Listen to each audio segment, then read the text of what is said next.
Max Verstappen has offered his thoughts on whether or not the team should be looking for a replacement for Lawson or focus on other things, and it seems like the Austrian squad is in much bigger trouble than what it initially looks like. After the poor first 2 races of Kiwi driver, will Red Bull decide to call it quits on the long-awaited protégé that was supposed to be very close to Verstappen? And if so, will the Tsunoda promotion result in a greater overall result for the team? There is no doubt that the hottest topic in the Formula One world right now is the current situation in Red Bull, because if we're to look at how things stand, they are definitely not good for Liam Lawson. Having such poor results in both qualifying and the race, especially in China, where with the 3 disqualifications he failed to score points. It's obvious that he's under a lot of threat, especially from Tsunoda. The Japanese driver is having a great season so far, at least if we're to look at the Saturday's performances, as the main reason why he isn't with double-digit points already is the strategy of the team. Nevertheless, Verstappen set a very high benchmark because he's driving with a very sensitive car, one that he is extracting a lot of performance from,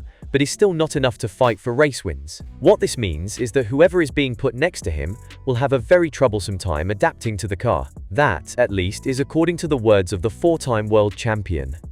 Elaborating further on this in giving an assessment on the car's behavior under Liam's hands, Max said, "If you look at the difference between the 2 drivers at the other teams, they are all closer together. It also shows that our car is extremely tough. I think if you put Liam in the Racing Bull's car, he will go faster. I really think so. Kase. That car is easier to drive than ours. Last year, I didn't think the difference between him and Tsunoda was that big.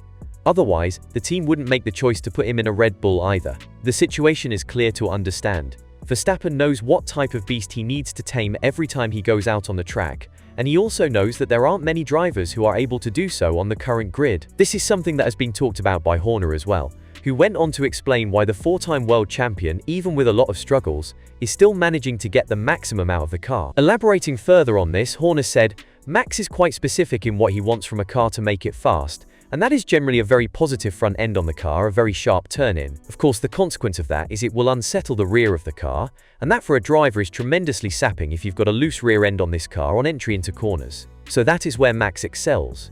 That is where he is able to live on a knife's edge of adhesion." What is worth noting is that Verstappen is the one who is talking a load of bad stuff about the car. So if you have such a tremendous talent like the 4-time world champion being so unhappy and insecure with the car, then you can understand why he feels like there won't be an improvement if another second driver is being brought into the team. F1 Insider also reported that Verstappen is not happy that the team is instantly looking to change Lawson rather than work on the car itself, which is something that he showed as a frustration back when Perez was struggling with the car as well. This goes to show that Verstappen is accepting the criticism from his teammates. And rather than pushing in a direction to try and solve these issues, the team is looking for a second driver who will miraculously start to perform out of the bat.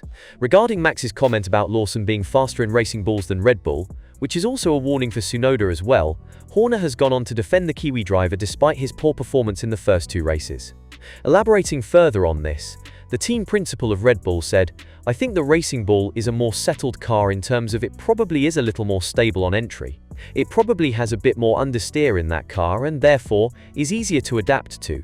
But you can see the difference in pace in the cars on a longer stint. But I think in terms of finding the limit in a car that has inherent understeer, it's always going to be easier than finding the limit in a car that is a little bit more edgy. The car's behavior is naturally asking for more time to adapt to.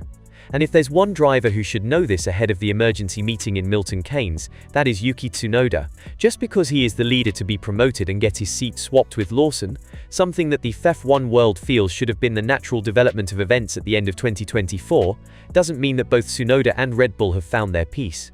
Obviously, the issue is very big because the team has a lot to learn about the car's performance. And with so many unknowns for Verstappen, it's very likely that Tsunoda will start to struggle with the car very early in the season. This is why a swap in Japan might not be the smartest solution for the team. But on the other hand, to see Lawson struggle so much and fail to score points is also painful, not even reaching Q2 in arguably a car that belongs in the top 4 in the Constructors' Championship isn't what Lawson was brought in for in the first place. But if you were to ask the Kiwi driver, he would have quite a lot to say regarding whether or not Tsunoda is the one deserving of the seat in Red Bull. According to the New Zealander, the time has already run out on his Japanese colleague. And when addressing this matter, he said, "You can't feel sympathy in this sport, and anyway, if I look back over our career, I was teammates with him in F3, and I beat him in Euro Formula. I was teammates with him in New Zealand, and I beat him there. And then in F1 last season, I think.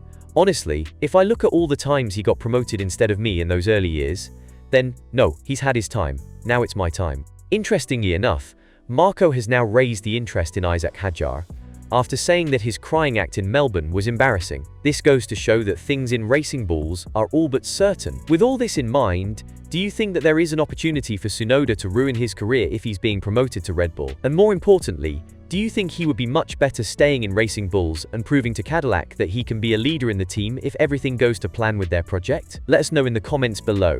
And once you do that, make sure to check out the video that appears on your screen right now.